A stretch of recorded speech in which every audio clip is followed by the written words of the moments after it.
छत्तीसगढ़ में 26 जून से स्कूल खुल चुके हैं। स्कूलों की नए शिक्षा सत्र चालू हो चुका है। वहीं इसी के साथ बारिश के आते ही किसान अपने खेती को ध्यान देने लगे हैं। खेती का काम चालू हो चुका है, लेकिन आज से तहसीलदार और नायब तहसीलदार हड़ताल पर चले गए। हड़ताल में जाने से जो तहसील ऑफिस के कार्य हैं वो काफी प्रभावित हो चुके हैं। नमस्कार, मैं मौसम साहू और आप जुड़ चुके हैं बस्तर नेटवर्क के साथ। इस वक्त मैं खड़ा हूं तहसील ऑफिस के सामने।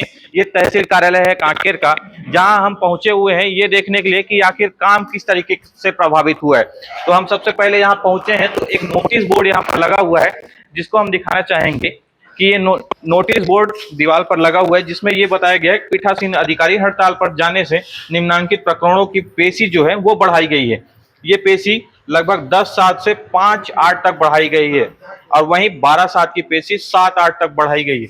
लगभग इस महीने की पेशी सीधे अगले महीने के लिए बढ़ाई गई है। तो हम सीधे कार्यालय में घुसते हैं।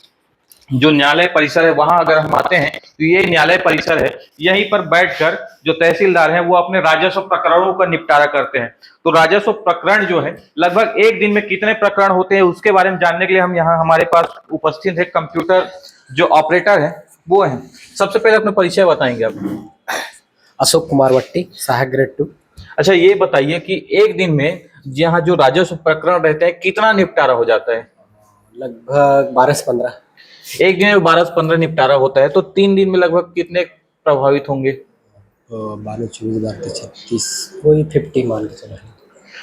तो इनका कहना है कि प्रत्येक दिन लगभग 12 से 15 जो पेशी होना होता है वो आगे बढ़ चुका है। 3 दिनों तक अगर कार्य प्रभावित होता है तो लगभग 50 जो कार्य हैं, प्रकरण हैं, वो प्रभावित हो जाएंगे। 50 प्रकरण यदि प्रभावित होते हैं तो उनको निपटारा करने में आगे काफी समय लगेगा। इससे जो राजस्व के जो न्यायालय है वो प्रकरण है उनमें काफी प्रभावित होगी, काफी दिक्कतों का सामना करने पड़ सकता है। ये तो हुआ एक कार्यालय का, एक न्यायालय का। उधर हम देखते हैं तो दूसरा नायब तहसीलदार का न्यायालय है। दूसरे न्यायालय में हम जाते हैं तो वहां भी वही हाल है, जिससे आप ये समझ सकते हैं कि प्रत्येक दिन इनके हड़ताल में होने से जब वापस आएंगे तो लगभग 100 ऐसे प्रकरण हैं जिनका निपटारा करना पड़ेगा। 100 प्रकरण को निपटारा करने के लिए काफी दिन लग सकता है, काफी समय लग सकता है।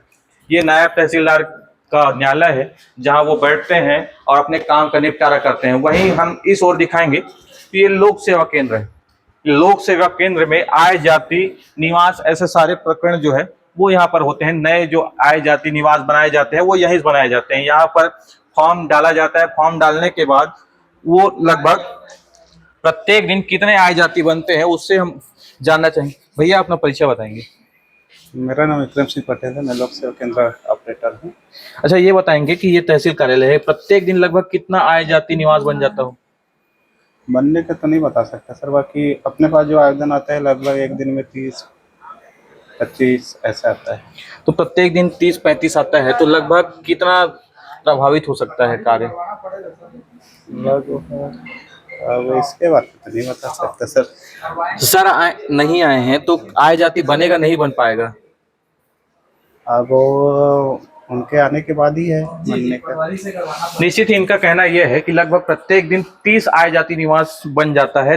अलग अलग जो दस्तावेज हैं वो तैयार होते हैं, लेकिन जो अधिकारी हैं वो 3 दिनों तक नहीं आएंगे। तो लगभग आय जाति निवास की हम बात करें तो 3 दिनों की बात करें तो लगभग सैकड़ों ऐसे आय जाति निवास हैं जो छूट जाएंगे। और जो बच्चे हैं स्कूल में जाने वाले उनको काफी परेशानियों का सामना करना पड़ेगा। यदि उनको समय सीमा तय कर दिया गया होगा, यदि कुछ समय में अगर उनको जमा करना होगा तो वो परेशान हो सकते हैं। उनको जो आय जाती है उनको भरने के लिए फिर से समय तिथि बढ़ाने की मांग कर सकते हैं। तो अब हम सीधा ये जानना चाहेंगे कि आखिर हड़ताल पर ये गए क्यों? तो वो हम जब कल चर्चा किए नायब तहसीलदार और तहसीलदारों से, तो उनका बताना यह था कि महासमुंद जिले के झलप एक तहसील ऑफिस है, झलप में नायब तहसीलदार के जो न्यायालय परिसर वहां कुछ लड़ाई हो गई थी, मारपीट हो गया था, ये मामला सामने आया था। जिसके बाद से छत्तीसगढ़ के सारे नायब तहसीलदार व तहसीलदार इस मांग को लेकर चले गए हैं कि उनकी सुरक्षा व्यवस्था बढ़ाई जाए। कहीं भी कोई भी मारपीट की घटना हो जाती है उसको लेकर सुरक्षा जो व्यवस्था है वो बढ़ाना चाहिए। वहीं उनकी यह भी मांग है कि वेतन विसंगति जो समस्या है उसको दूर किया जाए। तो तीसरा मांग वाहन भत्ता है, वो कार्यालय के अन्य जो भत्ते हैं उसको बढ़ाया जाए, जिसके बाद वो वापस आएंगे। वहीं उनका कहना था कि यदि ये सारे मामले सुलझाए नहीं जाते हैं तो आगे अनिश्चितकालीन हड़ताल पर भी जा सकते हैं। खबरों को देखने के लिए जुड़े रहिए और लाइक सब्सक्राइब कीजिए।